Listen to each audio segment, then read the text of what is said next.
Good afternoon, dear friends. We are happy to welcome you today at our regular meeting of the Media Forum of the International Club of National Unity, together with STAS. The format is quite unusual today, and this is the first time we are working in this format. We have a wonderful guest who is the official representative of the Foreign Ministry, Maria Zakharova. And some of our participants are here in the studio, and other participants are online. They are from different countries worldwide. It is a complicated briefing. This is a familiar format for you, Maria. I'd like to introduce Larry Johnson, who is present today. All of you know him. He is an ex-analyst with the CIA. These were the days of the CIA where the grass was greener and CIA analysts were analysts, not propaganda men. And we have Pepe Escobar. We have learned that you cannot attribute him to any country. He is a pilgrim, a man of the world, a globetrotter. And given the fact that our friends have a tight time schedule, our friends overseas, I'd like to give the right to ask the first question to Justice Napolitano, who is a news analyst, the author of bestsellers. And if I may, I'd like to say a couple of words. First of all, I think that it is not a briefing, but a conversation like we had yesterday. Speaking about Mr. Escobar, it is of no relevance what he is doing. The important thing is his last name. Yeah, the other one. The only one.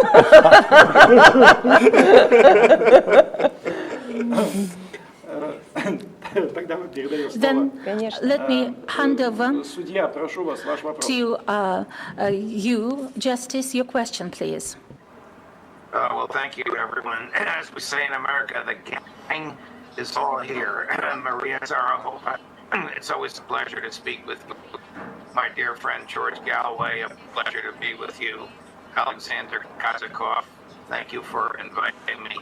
Pepe Escobar, you are a force of nature, anti-pilgrim. It's a pleasure to be with you. Larry Johnson is a longtime friend and collaborator. Thank you for allowing me to begin these questions. Maria, if you don't mind, I'm going to give you several questions so that you can, as we say in America, take the ball and run with it.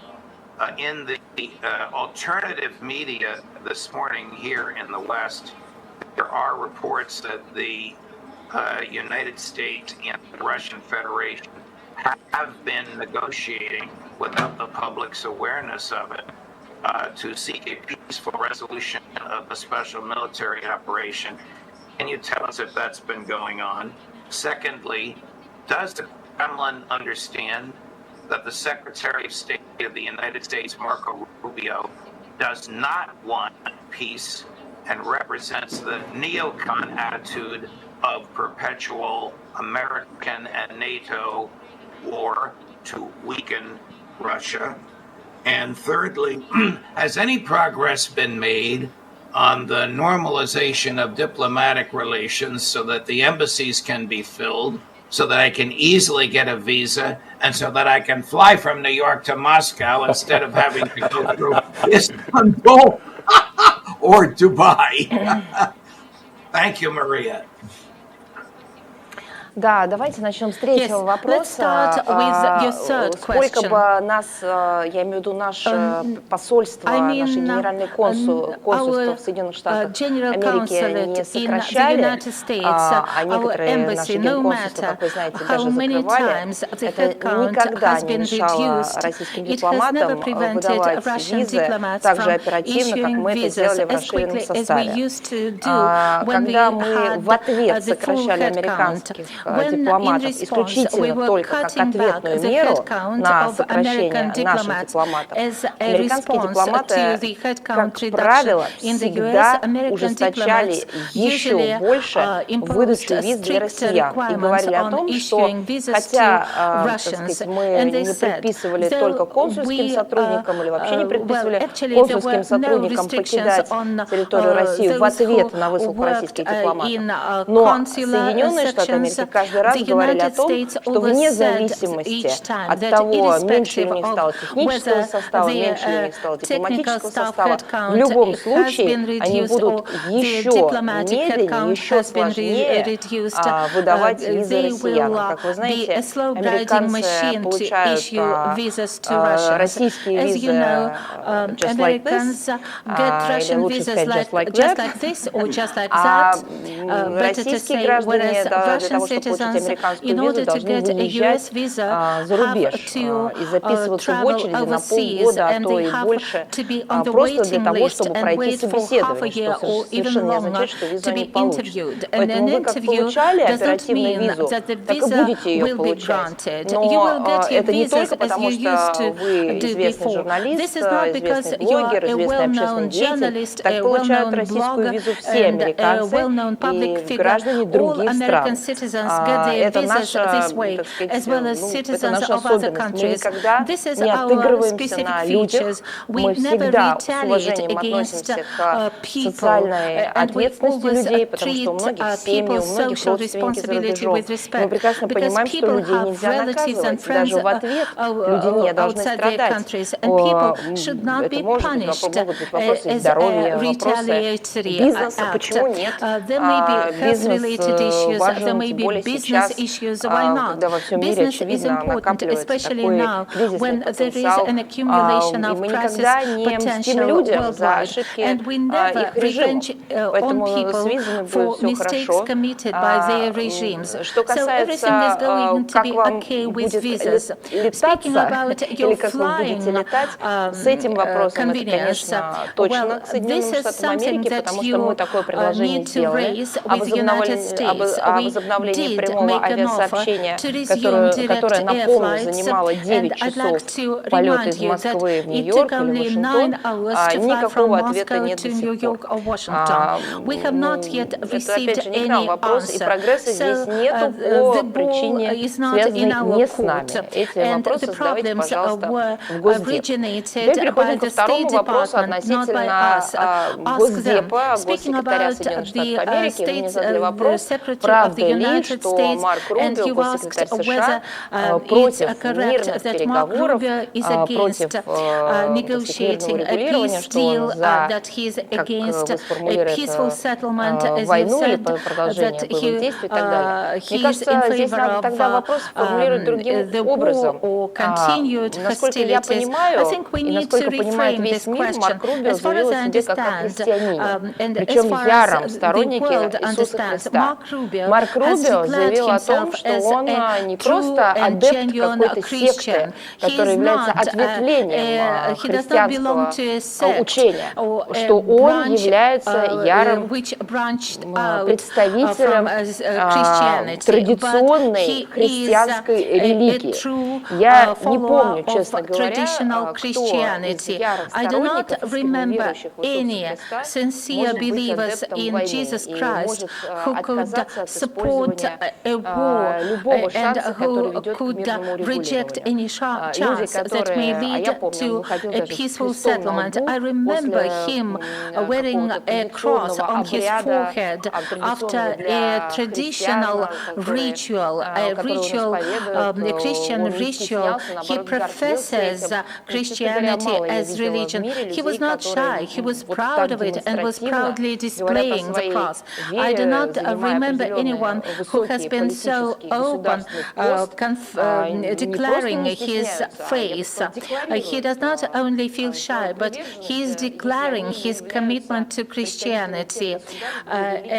If those people do not belong to countries where religion is strongly connected to the government, where if it is not where we have a religious state. So as a Christian, how come that he is against peace? I think that this question needs to be raised, but you need to revise your question. Instead of asking whether he's in favor or against peace, but you need to ask how his existential worldview is compatible with his stance on Ukraine. If he were someone who prayed at home, who went to church on Sundays, that would be different. I would not highlight this, but he is a person who has made his religion part of his political career. If it is indeed so, if he positioned himself to American citizens, if this was his way to promote himself and go up the career ladder, then it has to be he has to be consistent. We cannot have any contradiction here. In addition to everything else, I'm not going to drill into detail, but I can tell you that in the course of negotiations, it would not be ethical for me when those negotiations were held. You heard about them, but I'm not going to specify the date of those negotiations or the level of representation. But I can assure you that these were official negotiations well known to mass media.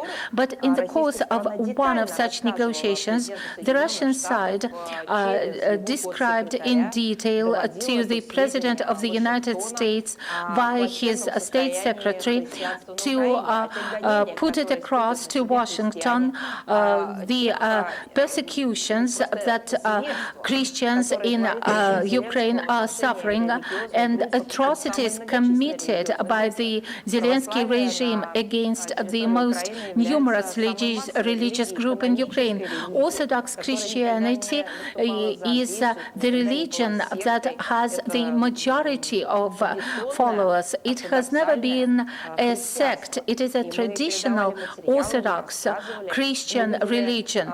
And we communicated that message, and we saw interest displayed by the American delegation towards the details. And this has to be something that has to encourage the U.S. State Secretary to look for a peaceful settlement rather than to continue the hostilities or even stimulate military activities. Given that this is the position of the U.S. State Secretary, then this question has to be addressed to him or his official representative. But I think that you need to ask him in person. And going to your first question, yes, indeed, there were several articles published these days, and there were plans of a peace deal described. Some people were talking about particular items on the agenda. Other articles spoke about the general framework, but I can tell you that no one has ever told us about it from the State Secretary, and we have not held any discussions of those plans. And our communication channel with the State Department is official, and we have not received any information regarding such negotiations or talks or discussions. None whatsoever. We've received no data or information about that. Thank you very much. And in particular, we thank you for highlighting the fate of the Orthodox Church in Ukraine. As far as I know, there will be representatives of the Orthodox, Russian Orthodox and Serbian Orthodox Church received in Washington, D.C. at the White House. Hopefully. Let's hope that they will receive the representatives of the Ukrainian Orthodox Church, but not those who are trying to destroy it. You know, there is a difference. Actually, I have not seen the list of those people who are supposed to attend. If it is the so-called Orthodox Church of Ukraine, in inverted commas, that was set up by Zelensky at Bankovo, we can imagine what they're going to talk about. They will not talk about destroying churches, and they will not talk about killing believers, and they will not talk about their schismatic church and those who those preachers, those priests who are currently imprisoned needs to be heard. We need to listen to the relatives of those clergymen who were physically destroyed, who were killed, and we need to listen to the witnesses when churches and cathedrals were robbed and burglarized. It would the American audience needs to learn about it. Just imagine that Kiev, the official Kiev, has created a whole working group, an institution to study the chemical and biological composition of sacred remnants. I hope that our American audience knows what I'm talking about, and I know how the United States was established. And when we think about those sacred relics, well, there is no such scale of worshipping the relics, and actually there is more representation of various sacred objects and relics on the European continent, and this is a very widespread part of our Orthodox religious rituals, and Catholics do the same. Yes, I'd like to make sure, and I'm not sure that our American audience would understand me properly, because of the reason that there is no such scale of worshipping relics. I know that relics are sometimes brought to the United States, but this is a particular part of Orthodox Christianity when you worship relics of saints. And we know that during the Civil War and the Revolution of 1917, the biggest tragedy of our country was desecration of sacred relics, when relics were taken out of their coffins and experimented with.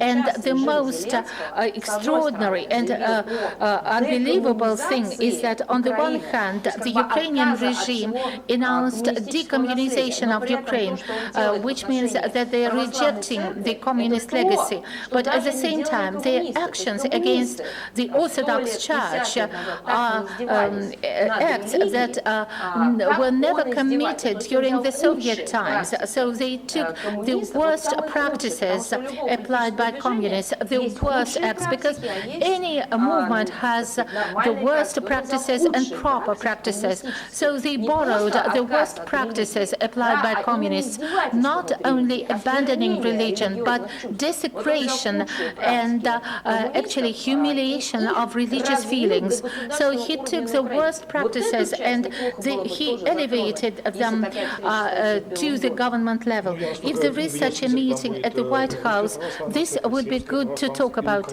As far as I understand, there will be the Russian Orthodox Church, the Serbian Orthodox Church representatives, and the Ukrainian Orthodox Church representatives. Let me emphasize that while this is going to an American audience, it's actually going worldwide.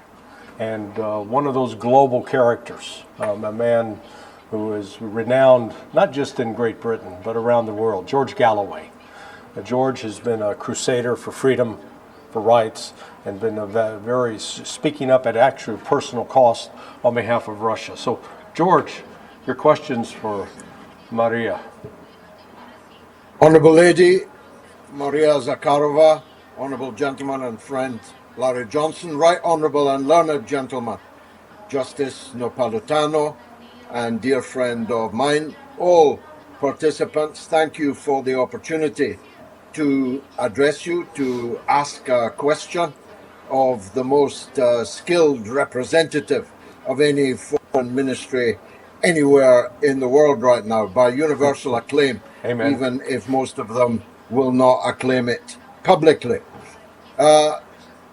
Madame, I am the presenter, host of the mother of all talk shows, which has just passed its 500th edition and now has an audience of millions every week. So there is evidence that not everybody in Britain is or shares the visceral hostility towards Russia evinced by successive British governments.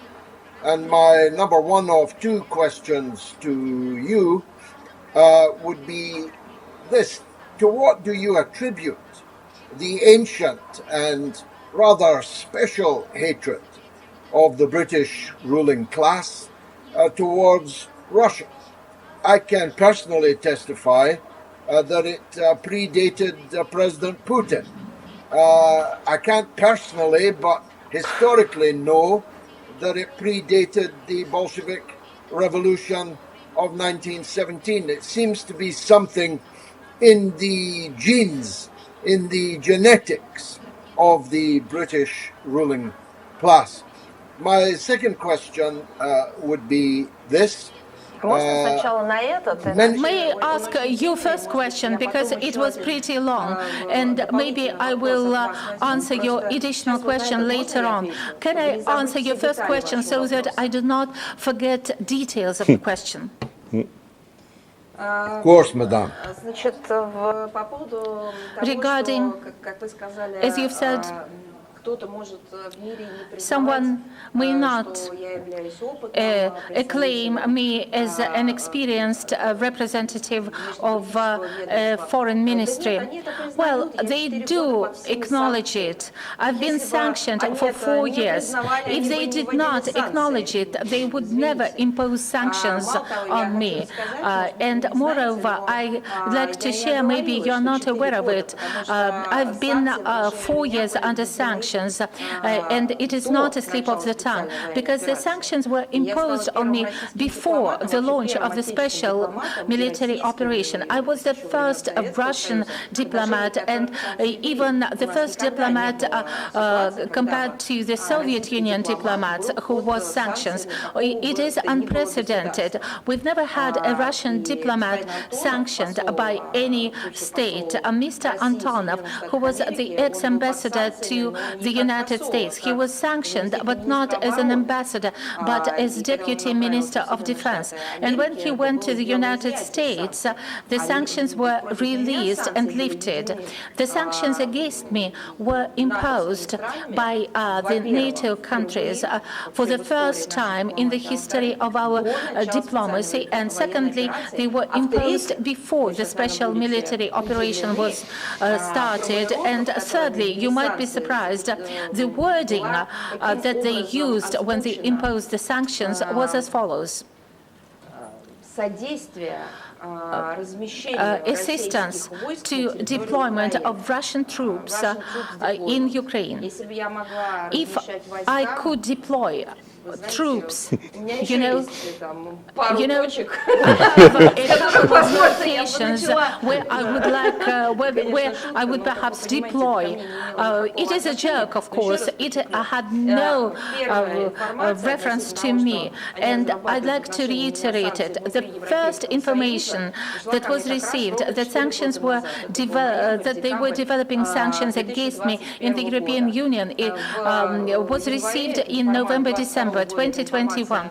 In January 2022, this information was confirmed, and before the 24th of February 2022, a few days before the troops, before Russian troops were in Ukraine, they adopted the sanctions that I was aiding and abetting deployment of Russian troops in Ukraine. You can imagine that they wanted to do everything to keep keep me silent so that nobody could hear me. And by quoting me, they always made this comment that I am a sanctioned person. It is an important addition to the overall picture. Speaking about Great Britain, it will be a gradual transition to the UK. It will not be a dramatic move. Actually, they stopped issuing British visas to me a long time ago, before 2022. I remember that it was approximately in 2018 or 2019 when I received an invitation to address the British Parliament. There was a committee meeting to discuss the entire spectrum of issues, including the situation in Ukraine, because it had been unfolding for a few years and it happened after 2014. When I received that invitation, I decided that perhaps I should take part, but that invitation was withdrawn under pressure from Boris Johnson, who was the foreign minister. He did everything he could to withdraw that invitation. And when we submitted our passports to take part in an international information forum in the United States, our visas were denied.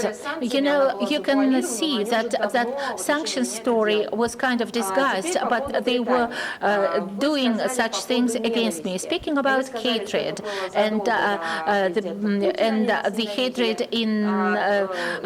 that existed long before President Putin and before the October Revolution of 1917, I would take a different look at the situation. The things that are going on now and the things that took place more than 100 years ago and that were related not only to the revolution in this country, but related to the intervention. And prior to that, it was a derivative hatred. We need to take into account that the British establishment hated Russia not because of certain events, but the hatred was born and determined certain actions with respect to our country. And when did it start? I can tell you, I cannot say that it is our historiography, but our diplomatic rhetoric starts the countdown no later than the days of Ivan the Terrible. Every child here knows that a quote from a written source that is attributed to Ivan the Great, who wrote that the English woman is doing harmful things. You know, it was Ivan the Great who stated that open and that huge hatred of the British monarchy towards our country.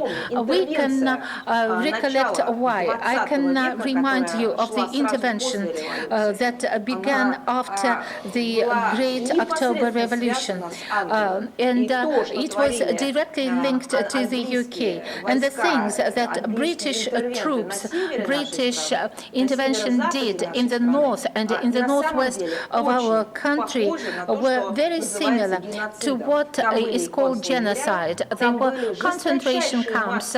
They were mass murders and executions when people were gunned down. Very few people recollect those days, but we know that very well. And if we look at our regions, the city of Murmansk and the city of Arkhangelsk, those northern regions remember those events very well because people know the truth there and they know our history. Why? And this is a very multifaceted issue. I think I can give the following answer. It was not I did not understand the answer to this question immediately, because it is not closely related to the United Kingdom, but it is related to our planet and civilization. I used to believe that hatred, when someone feels hatred towards someone, when there is a group of people hating someone, when hatred is a government policy or the policy of a social group, I was not aware that hatred could be organic and could be treated as something normal, when a group of people could be normal beings, human beings, but could feel hatred towards something or somebody. In actual fact, I can tell you that it is not so. Once someone starts, whether it is an individual or a group of people or a government, and they begin to feel hatred, we need to say that it is something abnormal. It is a sign of abnormality. When I was in the US and worked there, and when I was driving to the office, one of a radio hosts, it was a radio, I did not see the host, I checked him online. I think it was an Afro-American host, and he even wrote a book, and he talked about his book, and he said that quite often people were using objective hate as a concept. Yes, indeed, there is objective hatred, but in Russian it is called anger. And when Soviet people hated Hitler and fascism, we described it not as hatred, but as anger. We have a song, and that song reads that it was a noble anger, a noble fury, better to say, a fury when you do not accept a particular phenomenon, and it was objective. We did hate, and we continue to hate absolute evil, but at the same time, we do not reject the idea of non-acceptance of hatred. For the British community, hatred is an organic state. They actually promote hatred since childhood, and it is a norm for them. I can give you an example. Such a concept as license to kill was discovered by the Brits, and it was well described by Fleming, and it was actually, if you remember James Bond movies, it was also acclaimed there. I believe that James Bond was popular worldwide, like in our country, because we did not understand the essence. What is a license to kill? James Bond is a British Special Service agent and who served Her Majesty. He was destroying the enemies of Her Majesty, of British monarchy, without discrimination, whether those people were right or wrong. He had to exterminate them, and he received a license. It was a kind of an indulgence, giving the right to kill based on the hatred displayed by the British monarchy. Those people who were defined as the enemies of the British monarchy. And we remember what happened in South Africa and elsewhere. The foes, the enemies of the British Empire were ordinary people quite frequently. I gave you an example of the intervention in the early 20th century. There was an indulgence and a license to kill lots of civilians, and they were peaceful citizens. And I'd like to highlight that the notion, the concept of a concentration camp was something that was created by the British elite circles. They were the first to put it into practice. Therefore, the concept of hatred is not something which is a response to actions committed by Russia, but it is their philosophy that is embedded in their government, and it is a sign of abnormality. I'm not talking about ordinary British people. They are not aware of it. They are poorly educated. There are lots of problems in the education system, and they have no idea about Russia. They know nothing about Russians. Sanctions or Russia. They are consumers of information provided by British tabloids. Their view of the world is through the prism of British and to some extent American tabloids, yellow newspapers, and those tabloids are like blinders. And of course, that hatred is not a characteristic feature of British people or English people. It is a trait that is passed from generation to generation, and this is something that is embedded in the scriptures of the special services or government bodies. There is the answer to the question why. We can look metaphorically, philosophically, metaphysically. One of the explanations is that it is their defect, it is their shortcoming. This is the kind of defect, and unless you start fighting with this defect that is displayed as hatred towards something or someone, this will continue to exist.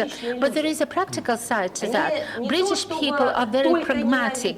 They do not only hate, but they cannot tolerate. This is very important. They cannot accept and tolerate why Russia historically possesses something that they do not have. They do not have oil, we do. They do not have gas, we have gas in Russia. They do not have mineral resources, natural resources.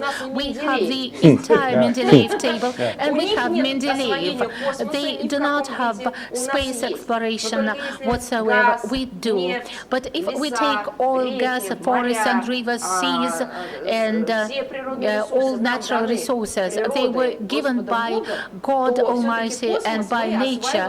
We were exploring the outer space with God's help, of course, but by ourselves. Our government, instead of hating other people and instead of actually preaching hatred, they focused on developing our own people and helped other people to develop. And this is why we succeeded in exploring outer space. We kept launching rockets, and we're doing that. We actually took the first pictures of the other side of the moon. We did a lot of things in the outer space, and they, being a nuclear state and being a permanent UN member and being the global financial center, did not condescend to build a proper outer space program, which testifies to the fact that they're not a great power, but they are legalized pirates, basically. I'd like to remind you that legalization of pirates was their discovery. There is no country in the world to legalize pirating. We, as a country that suffers from terrorism in the North Caucasus in the 1990s, and many countries negotiate with those who would like to stop being a terrorist or a bandit, but at the same time they used to commit crimes in the past, but they would like to abandon that. But Great Britain did a different thing. They actually made those illegal criminal organizations serve them. I have used the example of pirates, but we can give other examples, but let's not focus on that. Sorry for this long-winded response, but it deals with very complicated, in-depth processes that are underway, and it is very interesting. They do not only want to take the resources that we own, and they cannot accept the fact that we possess those resources. And this lack of tolerance, this lack of meekness, this impossibility to be meek leads to hatred. You know, this is why we do have such resources, because historically we have never raised, elevated hatred to the level of government policy. We've never looked at people as category 1 or category 2. And we've never looked at human humankind and split them into groups with one group having the right and entitlement to have all the benefits and others as their servants. But this ideology is part of their government policy and it is fixed as a norm. They never actually rejected it. And you know, monarchy in the modern world, though Biden said that if there is democracy, there is no democracy. He is an amazing person. He is like a broken watch that shows the right time twice a day. I cannot but agree with Biden that the UK can serve as an example because their monarchy runs contrary to the democratic principles.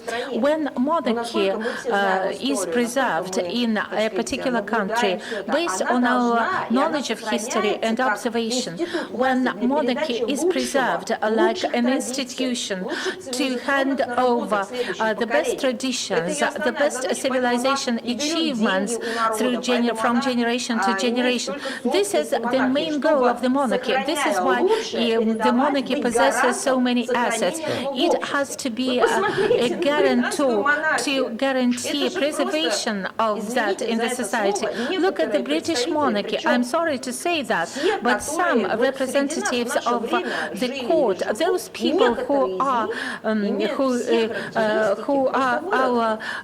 lived in modern days, they are, you know, perverts. Some of them are perverts. You know, they are, they have all of the actually, we can provide evidence because of their behavior. They were involved in scandals, in pedophilia scandals. Who is a pedophile? He is a pervert.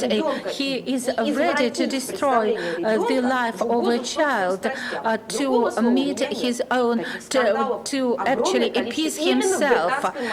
And we see that black sheep in the British monarchy, they are involved in, adulterous acts, and they keep farting into a bottle. And this is something that is their business, like something like their business card. They they make movies and produce movies about that.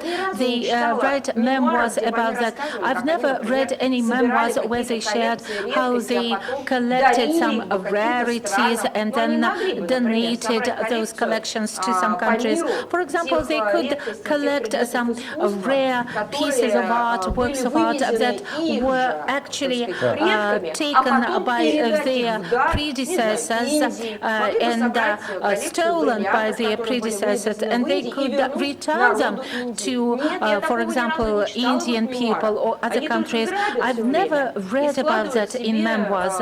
They keep robbing and putting all those things in their treasuries. All memoirs, all movies, all TV programs, all publications are about dirt. All their servants, all their all those who served them, who were children's governors, they keep recollecting entering a bedroom and seeing multiple people on a single bed. I've never seen anything shared, anything good shared. All their humanitarian projects are related to business. It is a kind of business franchising. It is not sincere. And then it turns out that it was another plot or another attempt to scamming attempt. And I'll finish my response to your question, but maybe it is a genetic disruption in the political system. I have to apologize because the people present here would like to hand over to Rachel Blevis because she is pressed for time. Friends, I hope you're not against that. Rachel, over to you. What is your question? Thanks, Danny, for hanging on. Thank you so much for your time today. Just quickly, I wanted to ask about the state of the propaganda war, because I'm here in the United States, and one thing that we notice here is that when it comes to the mainstream media and their coverage of what's happening on the battlefield in Ukraine, it is very, very different than what we're hearing from Russia. And anytime you get an update from Russian officials, especially in recent weeks, when they've talked about the situation on the battlefield and the over 10,000 Ukrainian forces that were surrounded, then here in the West, they just negate that and say, oh, that's not the truth. They don't provide any evidence, but they just say, oh, Russia's lying, and that's all that they think that the Western people need to know about it. What are your concerns about the propaganda war, and do you think that it is still having an influence on overall relations between Russia and the U.S.? Еще раз, какая... Расхождение в данных и в мейнстримовских дают именно украинскую позицию. Является для нас это проблемой?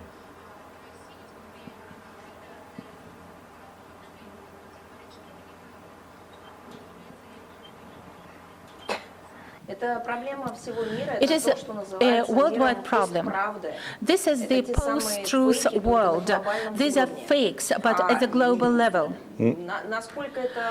As to the extent, there are many people asking these questions, and ordinary people, rank-and-file people, keep asking this question and saying, how come people cannot lie like that?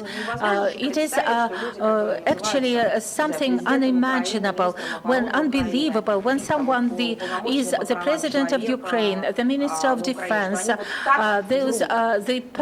officer who is in charge of human rights. Is it possible that they lie so blatantly? I'd like to remind you that the word propaganda in the professional community and among educated people is associated with the name of Goebbels.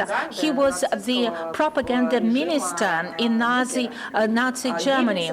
He was Hitler's propagandist. Goebbels' propaganda, as it was discovered during the Nuremberg tribunal. I am sure that the United States may not have that information, but tomorrow is the 20th of November, and we are going to mark the anniversary of the Nuremberg tribunal against Nazi criminals.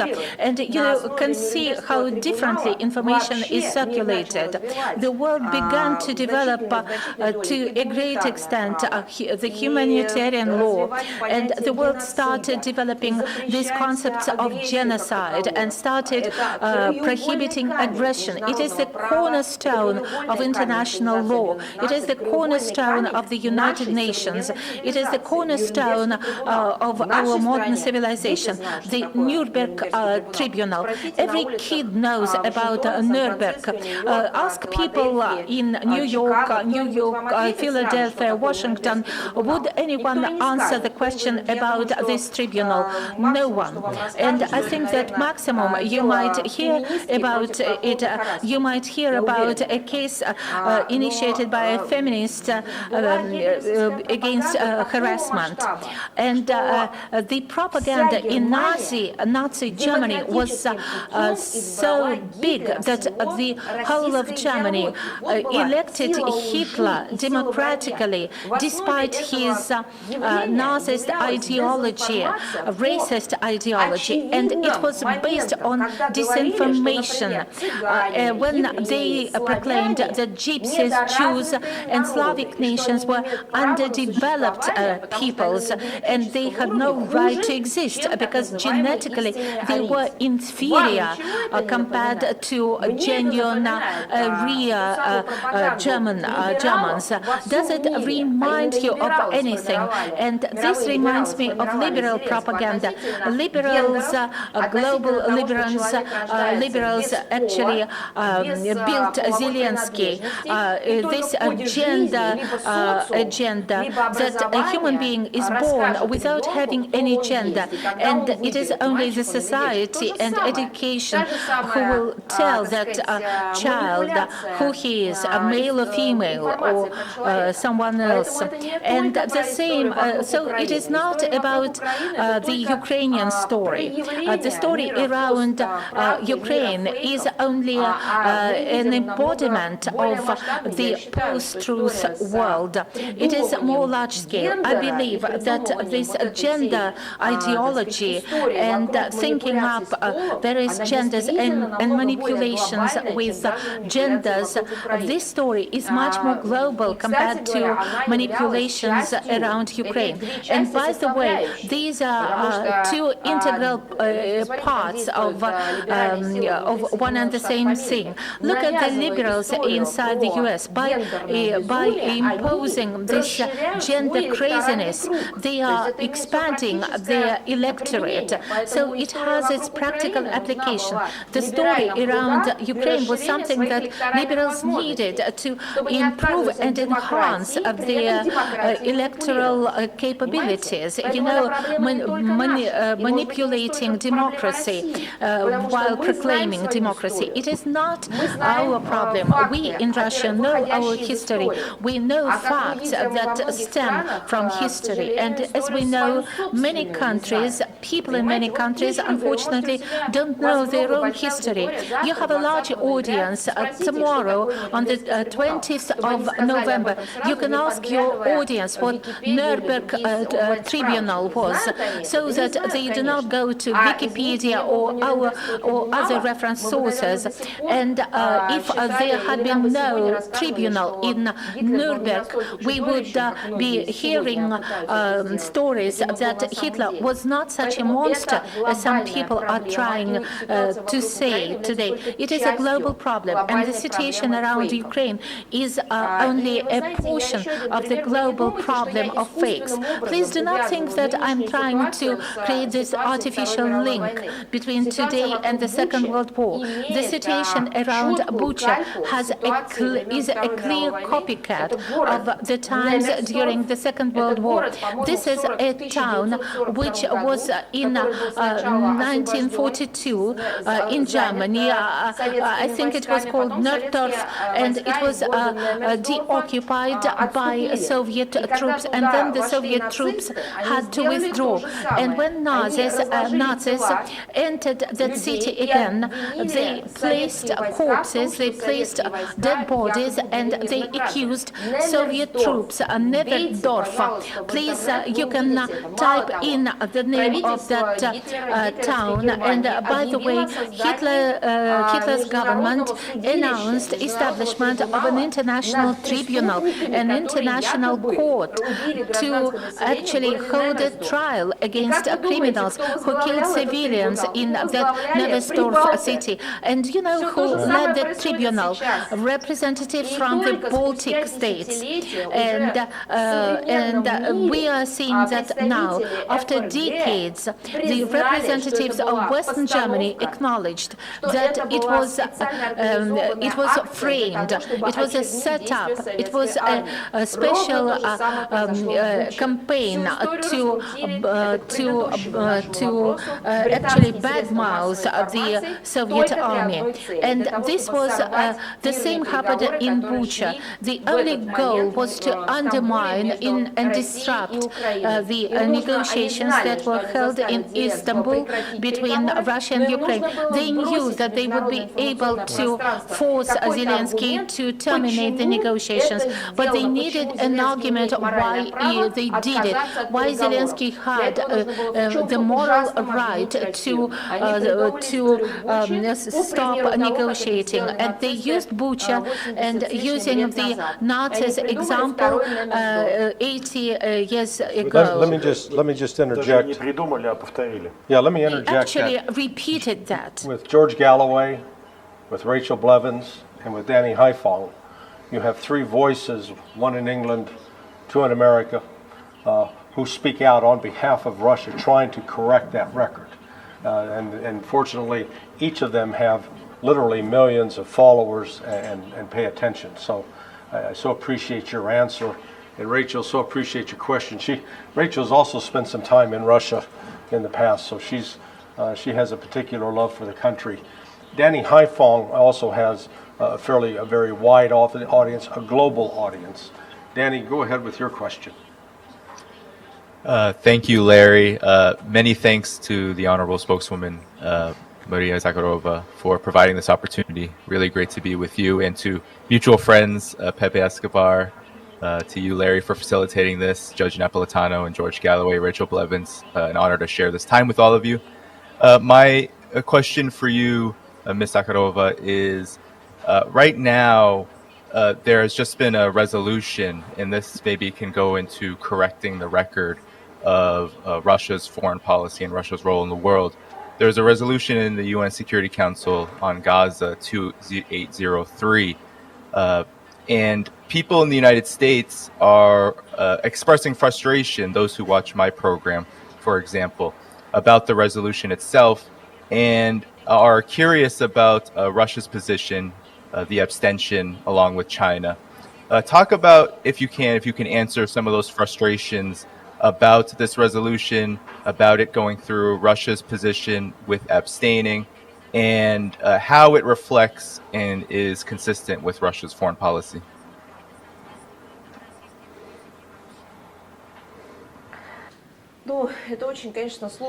This is a very challenging question. I'd like to open this resolution so that I could quote some provisions of the resolution. I'd like to know that we gave a detailed answer, and it was Mr. Nebenze, our permanent representative with the United Nations, and there was a detailed response provided and commentary provided by the Ministry of Defense.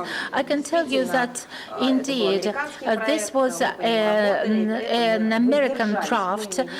We abstained, we did not vote for it, and what underlies that draft document that was prepared by Washington, there was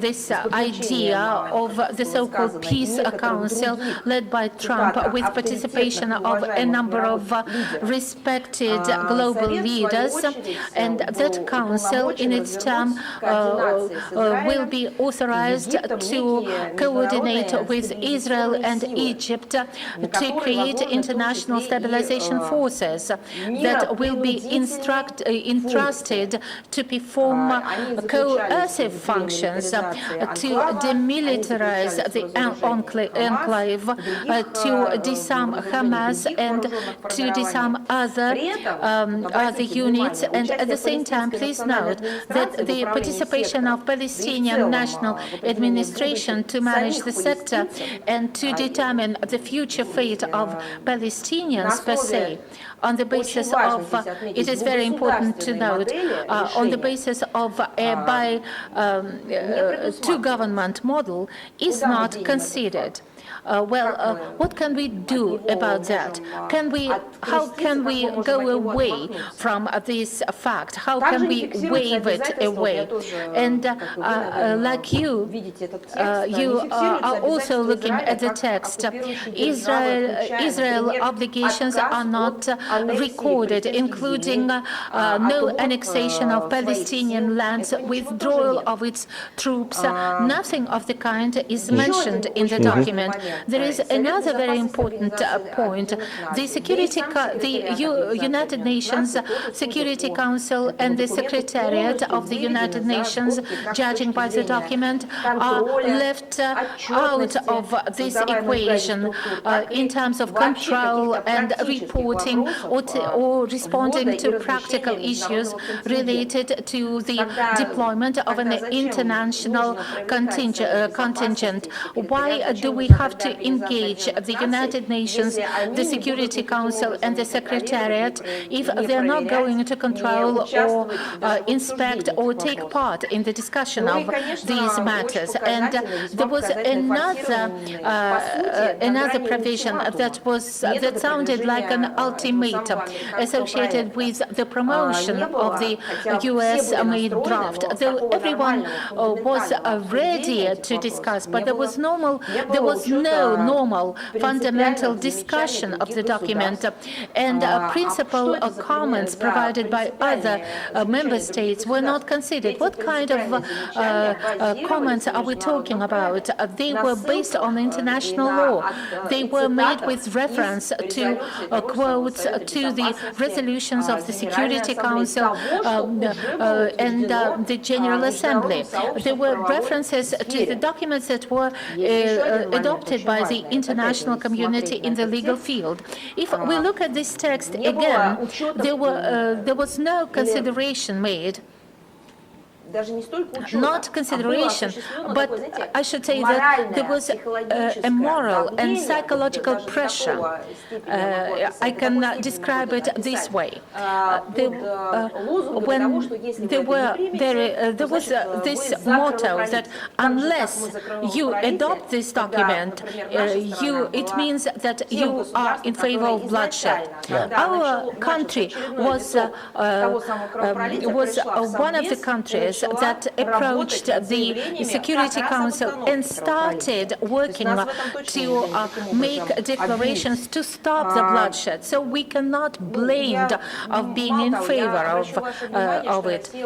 And I'd like to draw your attention that Russia has taken a very serious attitude to this effort. There was an alternative counter draft that was actually distributed to address the contradictions that emerged at the Security Council, and we insisted on going back to the internationally approved basis of with due regard to the interests of Palestine and Israel.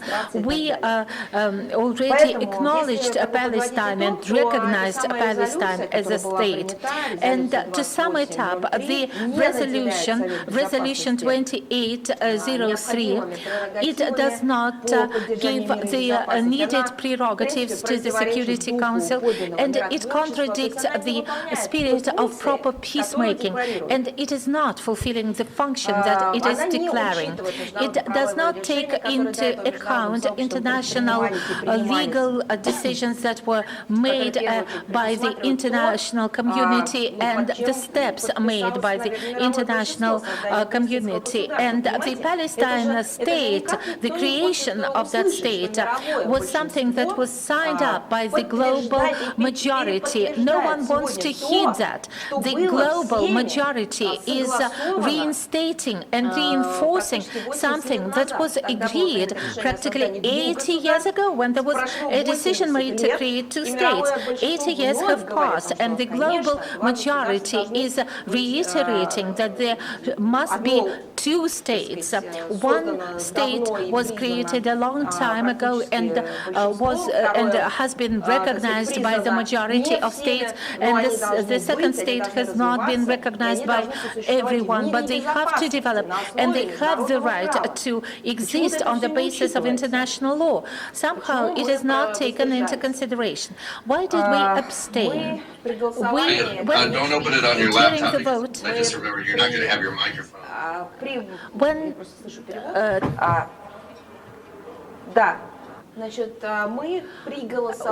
when the vote was taken, we were relying and we were taken into account on our vision, but at the same time, we were taken into account the position of the Palestine national autonomy.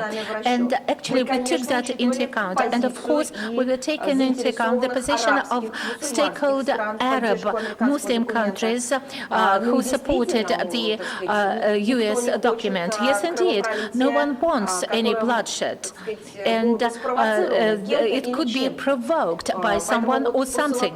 And given the summary of these factors, we made the appropriate decision. I'd like to highlight the following. The Russian representatives have been highlighting it at every level. The bloodshed could have been stopped a long time ago. It is a well-acknowledged fact. But what had to be done? Perhaps it could happen if Washington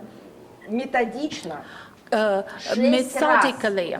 And I'd like to say that it was 6 times, I'm checking the data, but it was 6 times when Washington failed to exercise its veto right against draft resolutions that required to stop violence. 6 times they vetoed those resolutions. They exercised the veto right. What is important? The important thing is for the resolution not to become some sort of a shield or some sort of a smoke curtain to hide uncontrolled activities in Palestine, on Palestine land, so that it is not a final judgment to divest Palestinians of their right to self-determination. And of course, we need to make sure, please hear me, that it should be in line with genuine interests of Israel's citizens. We keep hearing from many countries and politicians who claim that they're acting for the benefit and in the interests of Israel citizens, but those decisions were made in the interests of some people in Israel, not the whole nation. Thank you for that. Thank you for that question, Danny. Judging by how those who examine me are nodding their heads, I feel that I have given an excellent answer to this question. Well, in fact, I'd like to say the following. If there is a human measurement, human aspect here, the things that human dimension. When I looked at what was done to Palestinians, this is something that is not that one cannot describe. A normal human being cannot say that this was an adequate thing to do. I don't know what the final death toll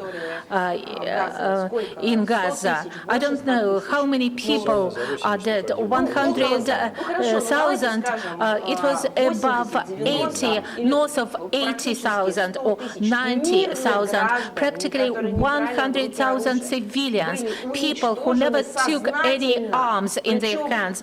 They were killed consciously, intentionally. I don't know whether it's easier to kill people by torturing them or not torturing them, but what was evident, their torture, their sufferings were long-lasting, and there were certain forces who were deriving pleasure watching Palestinian citizens suffer.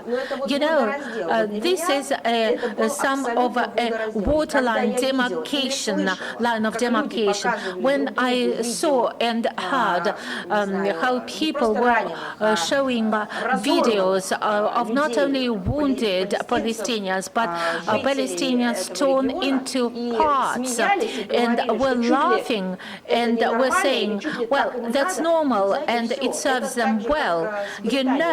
This is the end. It is similar to the United Kingdom. It is something in their genetic program, some sort of a breakdown. It is like pedophilia.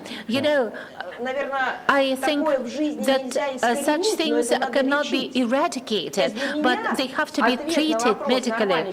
And an answer to the question if someone is a normal human being or not reads as follows: if in order to feel for a wounded child, you need to know what his or her nationality is. You need to feel that pain automatically. If you are not someone who is not sick, if you are well educated, if you are a human being who refers to civilization as a concept, you have to feel for those people automatically. You have to feel for the child who is in this dire situation without checking what the religion of that child, what the ethnic group, which which ethnic group he or she belongs to, who his parents are, which language the child speaks. That is the end, full stop. Once you need to clarify who is the child, what is his ethnic identity, is the child from this or that side, well, that's it. It means that we're not dealing with normal people. Maybe there will be other civilizations, or there were other civilizations, but in our civilization, the civilization we live in, it is a sign of absolute perversion, and it is the sign of a beast, if I may. I could not but make this clarification, because this story, this situation does not only have this dry legal aspect.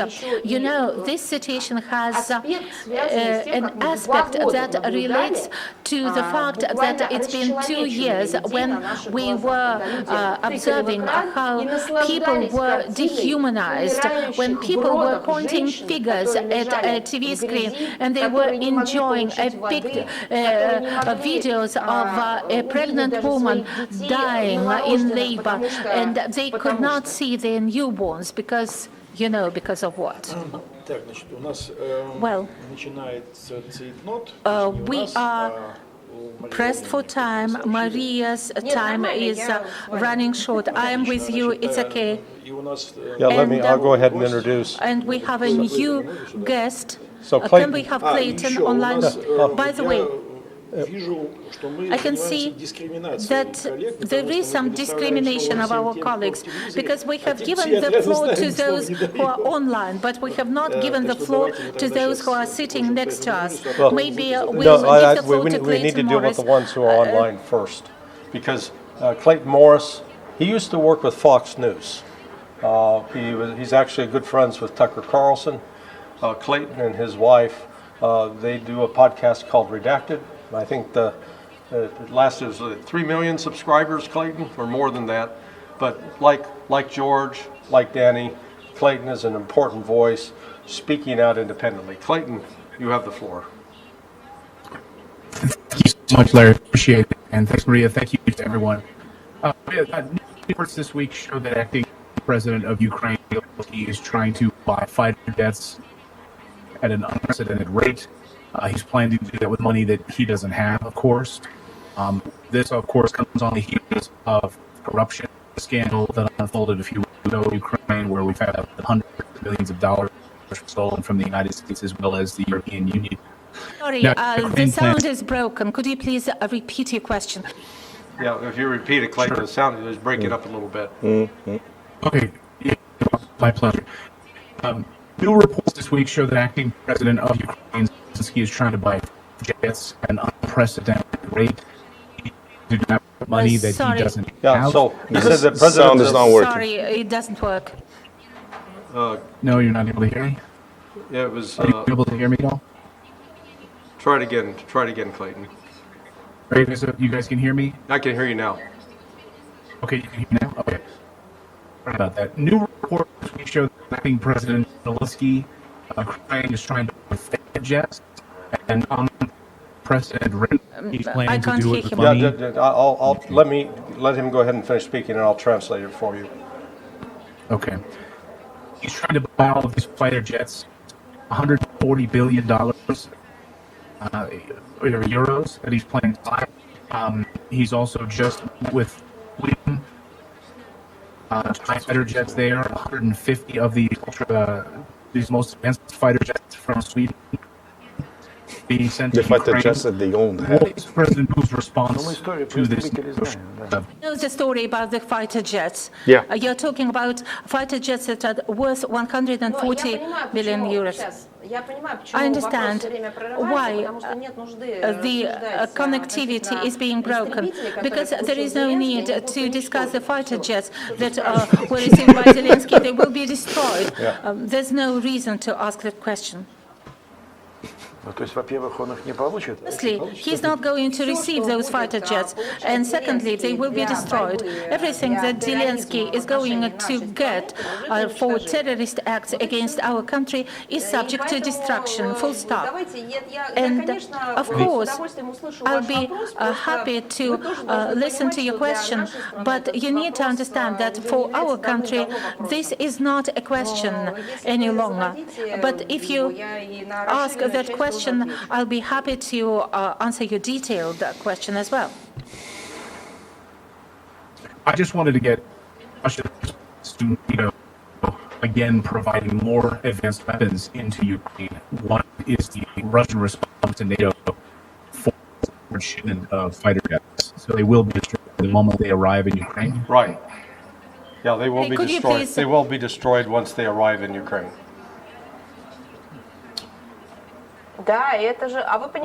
Yes, do you understand why it is being done? Yes, I don't know. These are French fighter jets, right?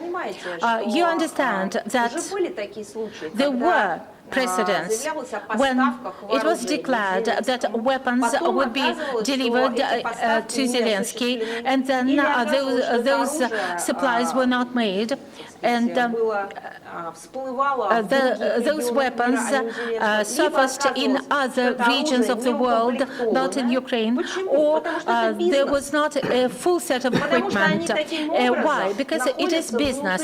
This is the way how they continue to be inside a huge international corruption scheme, corruption ring. There was another corruption balloon that actually was exposed, and now we understand what the Kiev regime is. The whole world was aghast, and when they found out how they store money in boxes, and when they learned about the amounts, but the amounts are significantly high, and the ring, the corruption machine ring, is much more extensive, much bigger compared to those close to Zelensky and the members of the Ukrainian government. It is a whole conglomerate. It is a colossal international mafia structure that has several components. There is a component associated with money laundering. There is a component related to terrorism. There is a component associated with illegal weapon trade in illegal black markets, and there are other components, etc., etc. Naturally, of course, those who are engaged in supplying weapons to the Kiev regime are aware that those weapons will be destroyed, but they know that that equipment will never reach its destination. But they need money. They know that this is a billion worth business deal, and this is why they are lobbying those deals. This is why they are pumping out money from taxpayer, because these are schemes. They understand that they can send weapons that are obsolete, or that will be something will be missing, because that weapon will be destroyed, and no one will no one will challenge the quality of that weapon, of that equipment, whether 5 tons were delivered or 4 tons. You may ask why I'm saying that. Because there are no mechanisms, no control mechanisms in place to monitor the deliveries. Neither the Ministry of Defense of France, nor Pentagon has that. I don't know. I don't know about the United States. That now it is not called Pentagon, but the Ministry of War, the Department of War, whatever. And neither the NATO, whatever the centers are called, there are no control bodies that are composed of auditors, representatives of public at large, or special services representatives to monitor and control those deliveries. Someone who would calculate and compare the original batch and the deliveries. But those mechanisms have to be in place. And they actually have to exist on both sides. And there are two accounting terms, debit and credit, and they have to coincide, they have to match. There needs a reconciliation. Mr. Smith, when he ships weapons from the UK to the Kiev regime, he has to call Mr. Johnson, who is at the receiving end representing the Kiev regime. And moreover, these commissions must be hybrid, mixed commissions, and these should be hybrid monitoring and auditing centers, because they have to control each other. And in fact, there is nothing in place, even something close to it. I remember a discussion that was ongoing in the United States when everyone was asking the question, how can we calculate how much we have already shipped? But how can you calculate? There's no information about shipments. You know, when a man or a woman is selling apples at a marketplace, there is actually an inventory of goods, and then they sell those apples and report on how many apples have been sold. But no one is controlling that, because it is a mafia structure. And I applaud to Mr. Orban, the president of Hungary, who called a spade a spade. It is mafia. It is a genuine, true mafia that is engaged in illegal, unlawful. In actual fact, that is called criminal money laundering through equipment, supplies, and battlefield fights. The more weapons are provided, the less control will be exercised. The more people die, the fewer witnesses will be. It is not a very difficult business. I think no one in the UK, I'm talking about ordinary people, in the UK, in the United States, in France, Italy or Spain, no one would have this idea that despite this well-developed legal community, despite the system of checks and balances, and despite democracy that they believed to be in place, that everyone would be kept silent, that they would gag everyone. How do they gag people? They give money to accomplices, or they just threaten people, they put people behind bars, and that's it. Actually, everyone is gagged in the world, in the West. And those people who speak up, they are the targets. And actually, the sniper looks at them through the sniper rifle, and they understand that they may end up being dead. There were lots of examples. How many journalists in the West were actually denounced? How many people were made to keep silent, including those people who had to escape from the West?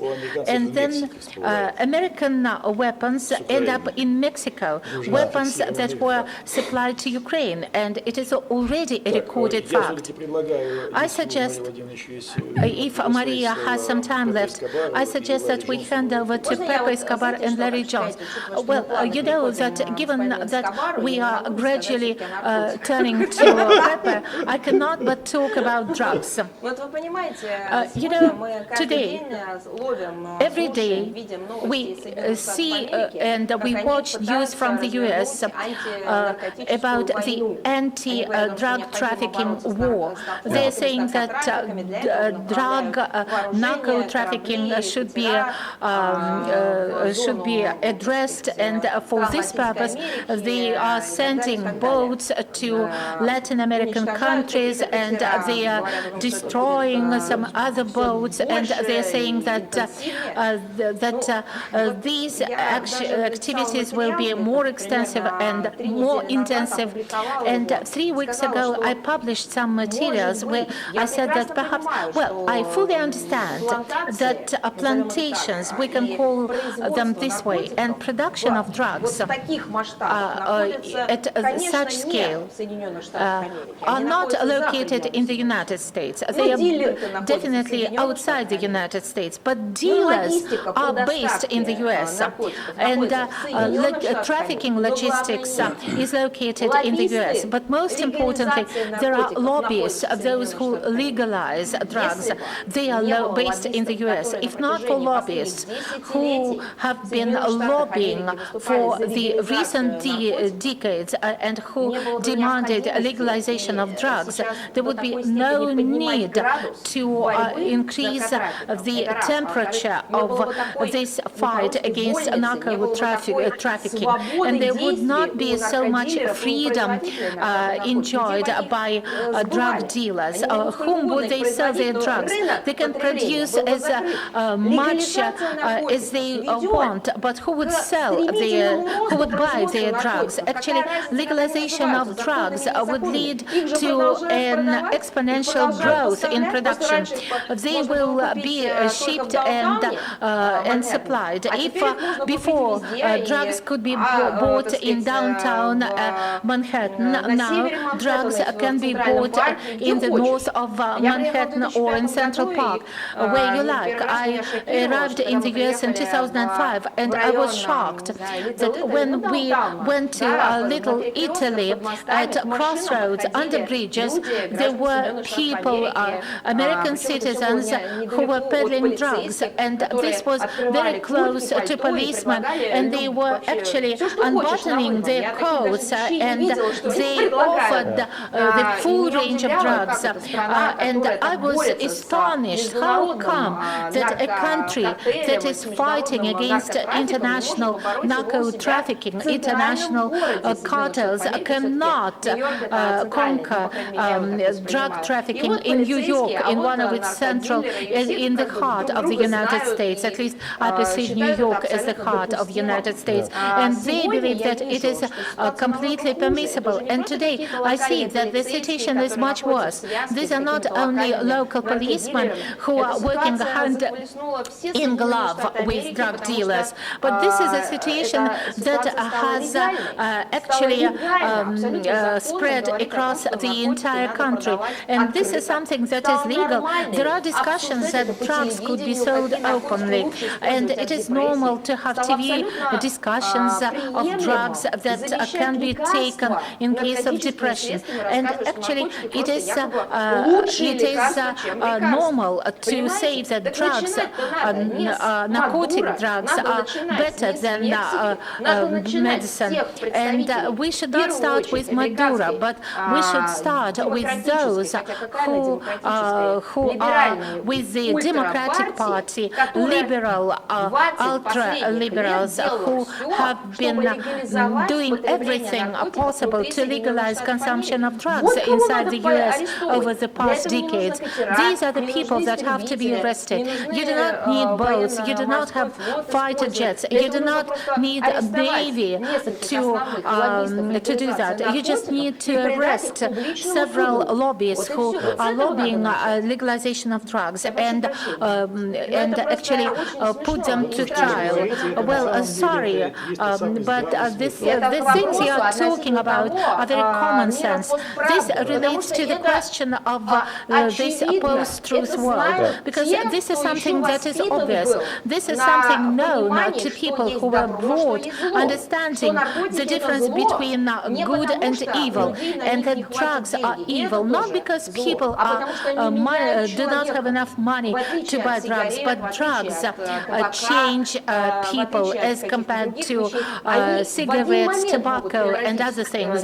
They can turn a human being into a beast, into an animal in one go. But when we see whole parties that are promoting the spread of drugs as replacement therapy using international platforms, and I understand the United States in this respect, that they are actually standing on the brink of an abyss, and things that were happening in Philadelphia have been spread across the United States. These are ghettos, and people imprisoned themselves in those ghettos because politicians legalized drugs. Страшную картину вы рисуете. You are depicting I don't know if we have time, George. I know you had another picture. question. Do you want to get in your last question, George? No, actually, Danny Haifong asked it. Oh, okay. about We'll leave it to Danny. the, Okay. Hey, Clayton, you may want to kill your video feed. I think that will help your audio feed. Okay, let's see if we can Try that. do that. Let me see if I can do that. Okay, let's try that. I don't know if that helps at all. No, it's still the feed's pretty lousy. Maybe you can translate for me. I just wanted to ask about the economy, Larry. Which Okay. is the corrupt Western media has told us over the past few weeks that Russia is running out of oil and fuel. Yes. And that's it's a dire situation for the Russian economy. Sure. Can they speak to?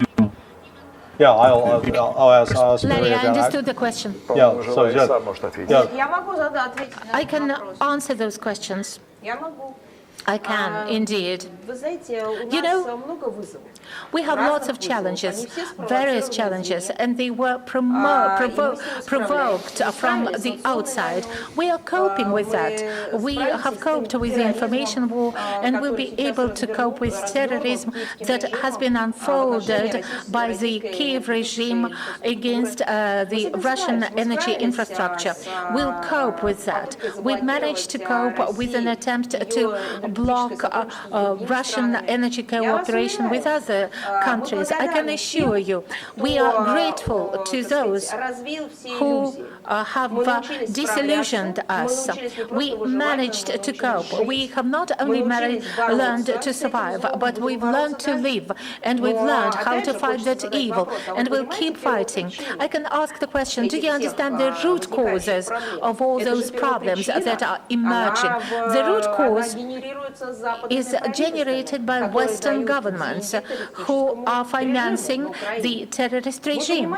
They're giving money to that regime. You know, several years may pass, a few more years will pass, and similar to bin Laden, who was trained and sponsored by the West, and it was the West who supplied weapons to bin Laden and provided him with opportunities and was promoting him. The same will happen to the Zelensky regime, and it will be acknowledged that the West made a mistake and that the monster overgrew its creator and turned into absolute evil. I'd like to remind you that Hitler was sponsored from the outside. No Hitler would be able to seize power in Germany in 1930s if not for the multi-million support, big money and political assistance he was getting from the outside. And therefore, it is not our global problem. It is a local problem that we are going to deal with, and will deal with it successfully.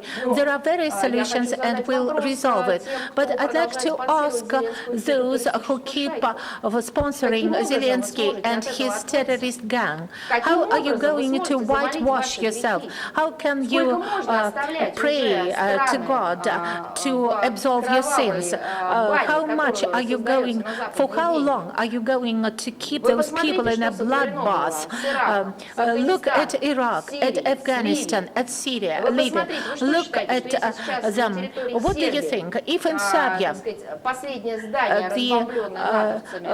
there was, if you rebuild a hotel that was bombed by NATO, and this will be the last destroyed building rebuilt, do you mean that Serbians would forget what the West had done to them? And, you know, there's no repentance. It will not be forgotten. Please tell everyone that these are problems that we'll deal with and cope Could I with. just simply comment as far as the economic problems? I sort of wish that they had destroyed some refineries, because we would be be in these traffic jams in Moscow because the cars wouldn't be all over the road. So it's just, you know, the economy in Russia, it's an incredible place. And this desperation by the West to try to pretend that there are problems here when you have such, you know, an effective spokesperson like Maria. Oh no, it is not because there's me, but this is because of Russian people. Our people are like that, and I'm not speaking on my own behalf. And when I say something, it is not only in my capacity at the foreign ministry, but I talk to different people, not only to my friends and acquaintances.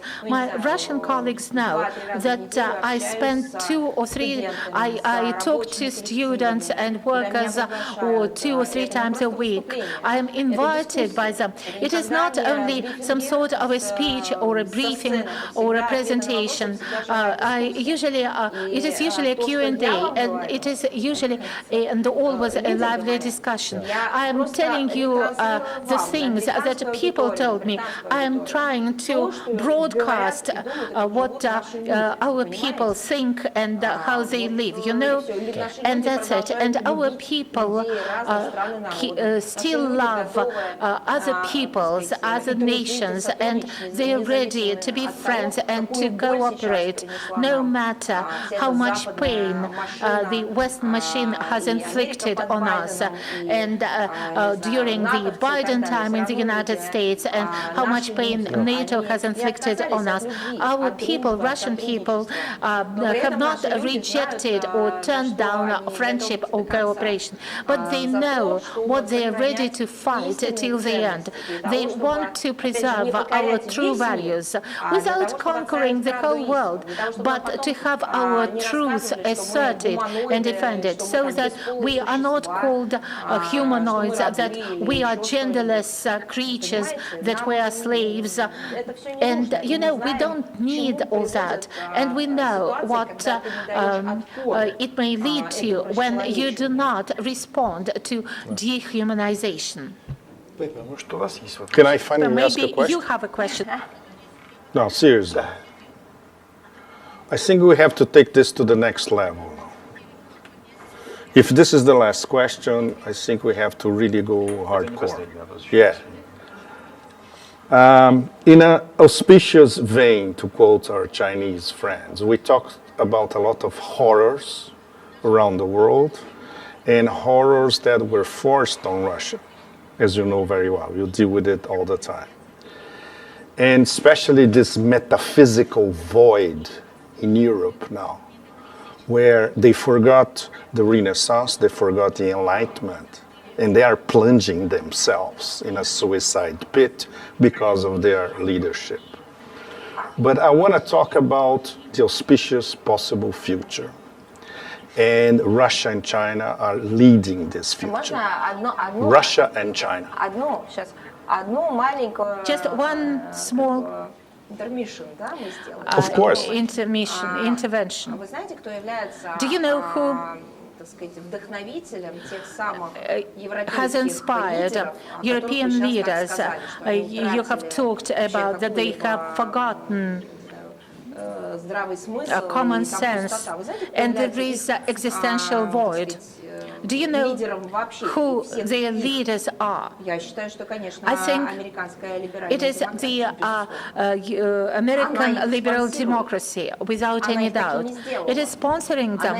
It made them this way, and it led them. And please do not release the responsibility from those citizens of the United States that have been imposing that on Western Europe. I can give you proof. The United States did not impose sanctions on Russia, and they went to Europe and Brussels, and they began forcing Europeans to impose sanctions in 2014. Who was it? It was Biden. When he was the VP, there are his quotes. These are not deepfakes or fakes. He was proud that he made European leaders to adopt a consolidated decision against You're Russia, absolutely right. knowing that there would be a retaliation, a response. And unfortunately, I'm sorry, but I have to say that the guilt and the problem of Western Europe is that it has lost its sovereignty. But I'm not sure that the victims of violence are worse than rapists. No, it's a compound, Ms. Zakharova. The orders come from the empire, but you implement the orders much easier if you have vassal elites who lost their sovereignty, as you just said. Absolutely correct. But it's all about the collective, fragmented, dissolving West and the what we call the Atlanticist elites. But let's try the auspicious part, right? BRICS came of age last year. The SCO came of age this year.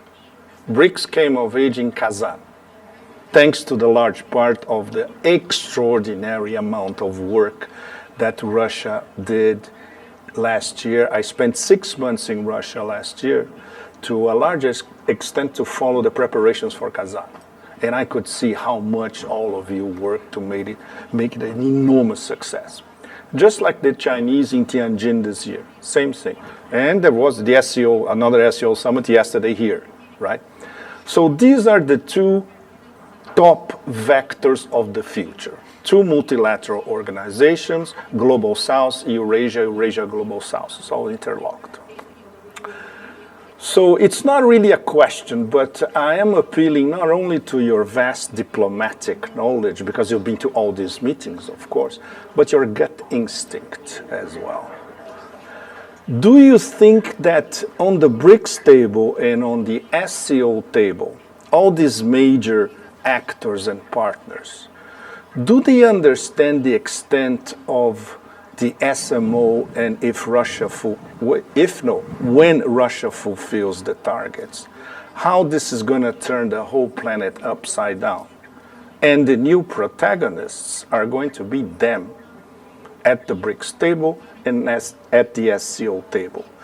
Do you feel this consensus little by little being formed, a better understanding of Russia's background, reasons why to proceed with the SMO this way, and of course, the way to the inevitable victory? These people are smart. They know that Russia already won the war. It's a matter of when the war will finish. How do you compare exactly your professional trajectory looking at the BRICS and the SCO from the inside and your instincts? What are they telling? I'm afraid that this is going to be the shortest response to someone who has been waiting for my response for such a long time. As long as Washington is going to boss around and make orders to BRICS and Shanghai Organization member states, telling them what they have to buy and what they do not have to buy, we should not be thinking about any philosophical concepts, because everything has been done for us. Russia provides opportunities for equal cooperation, and they get an alternative of being bossed around. And this world order based on rules is something that is a world order based on shouts, cries, violence, blackmailings, and threats, based on endless violence and nipping people's will in the bud. And this is the philosophy of the future. Everyone chooses himself the kind of world he wants to live in. We want to live in peace, and we propose the format of communication that is being fostered inside BRICS and the Shanghai Organization, when all member states are equal, not only by law, but in their moral standards and their morality and culture-wise. When they have equal opportunities, of course, they will never be the same. We are all different. Humans are different, but there is a notion of equality before the law, of being equal, and that no one has the right to humiliate other people. And this is the world that we are proposing, and we are showing that it is possible. It is not a utopia. It would be a utopia to claim that all people will be the same, and we have to abandon our desires and national interests. This is a utopia. This is not what we are suggesting. We are proposing equality. We are proposing a world of opportunities. We are proposing a dialogue. We are proposing a preservation of international law, a dialogue, and multiple voices. You know, a chorus, when it is a choir, I have never, perhaps artificial intelligence will give us that a chance, such a chance, but we've never had a chorus or a choir with the same voices. We hear different voices in a choir. This is a fantastic effect of singing in chorus, and this is why we are saying that the future is with that chorus. When we'll sing in chorus, when there will be solo areas, and there will be a big team of participants, and how beautiful it will be. It will be challenging, it will be uneasy, but it will give a real positive and constructive result. Instead of one loudspeaker who will tell everyone, like in Orwell's book, who should go left, right, who should eat, who should sit, who should sit and keep silent. The Western world is trying to prove what is true for us. They are crying that you are not allowed to buy Russian crude, you are not allowed to buy Russian gas, you are not allowed to conduct trade with Russia. Everyone understands that this is a stance that will be taken not only with respect to Russia. We have the largest territory. We are a major country based on many indicators, and the West has this animal feeling that if they bring the strongest down, then the rest would have no opportunity to resist, you know. And I think that our resistance on the one hand, and our resistance by force, and on the other hand, our constructive proposals to cooperate based on normality rather than new normality, all that creates an effect, which means that the global majority is not selecting between the two evils, but the global majority begins to understand, based on actual examples, that you can make a conscious choice, and you can choose peace, cooperation, and interaction. The word friendship does not have anything bad.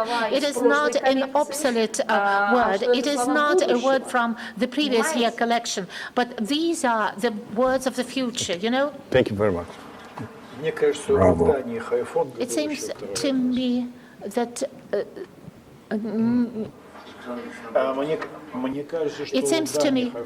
that Danny had his second question. He has only asked one question. Sure, Danny, do you want to go ahead? Do you have another question? Oh, well, yes. Thank you so much for giving me the opportunity to ask another question. Right now, the mainstream media is saying in the United States that Russia is invading NATO airspace with drones, seeking expansion in Europe, and committing acts of sabotage against NATO countries like Poland. Perhaps you can give an American audience an idea of the actual role that Russia plays in the world and what interests guide it. Yes, of course. I suggest that your audience should think about one thing. Sabotage. Is sabotage good or bad? If it is good, then it should not be any reason to worry. If it is bad, then they should ask their governments and their regimes why they've been sponsoring sabotage against our country. Once they decide whether it is good or bad, we'll be able to continue the discussion. We believe that it is bad. We believe that extremist activities, terrorist acts are inadmissible. And having gained experience in North Caucasus, we believe that international terrorism is absolute evil, and everyone has to fight against it. We believe it, and we demonstrate it by example. I believe that your audience is quite young.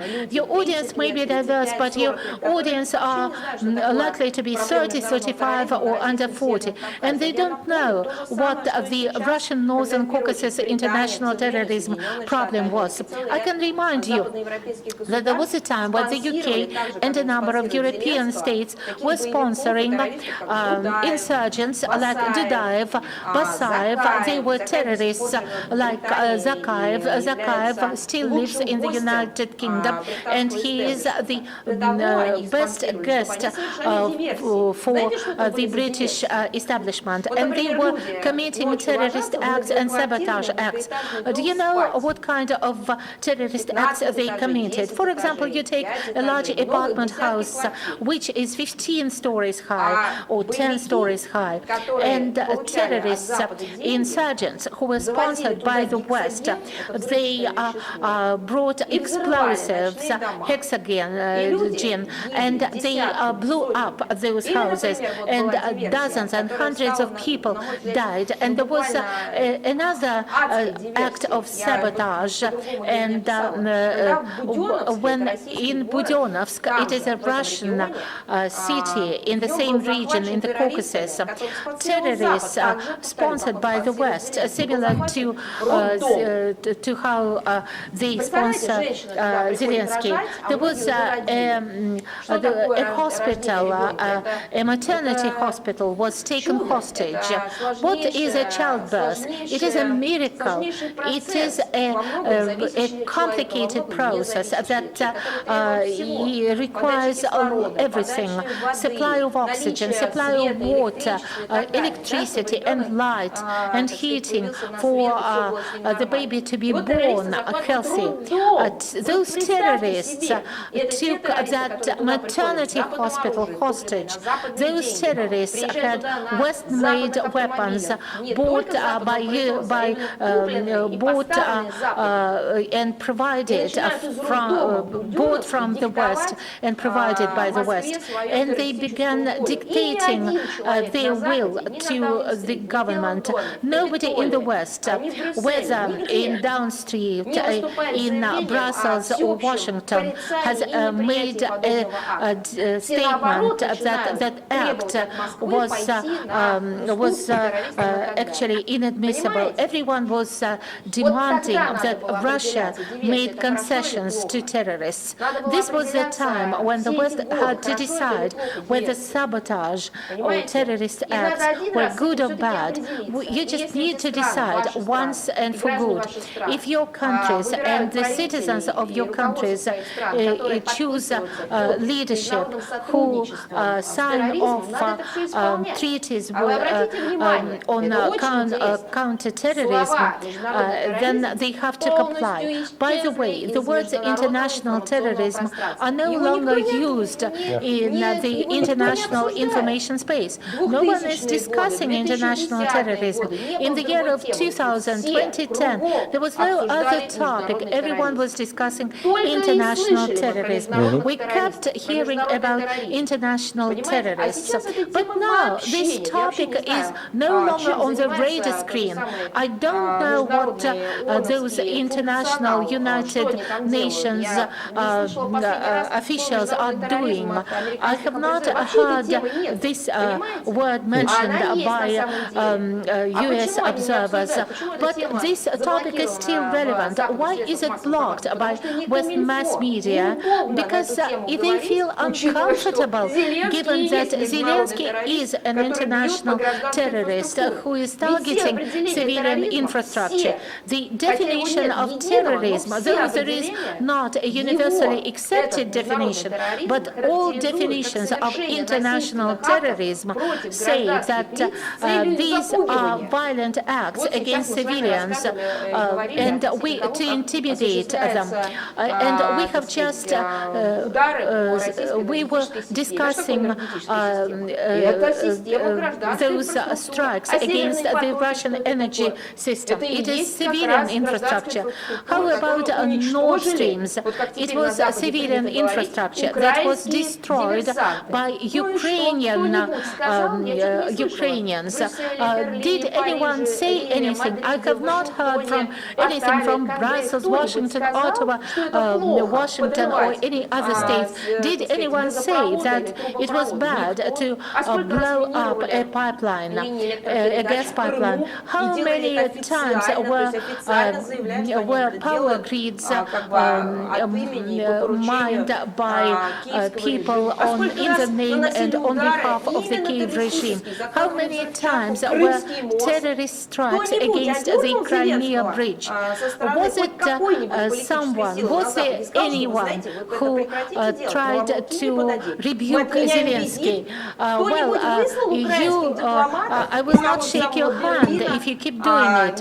Did someone, Berlin, Norway, Sweden, I don't know, Finland, did anyone summon diplomats when it was declared by the Western countries that they suspect Ukrainians of that sabotage act?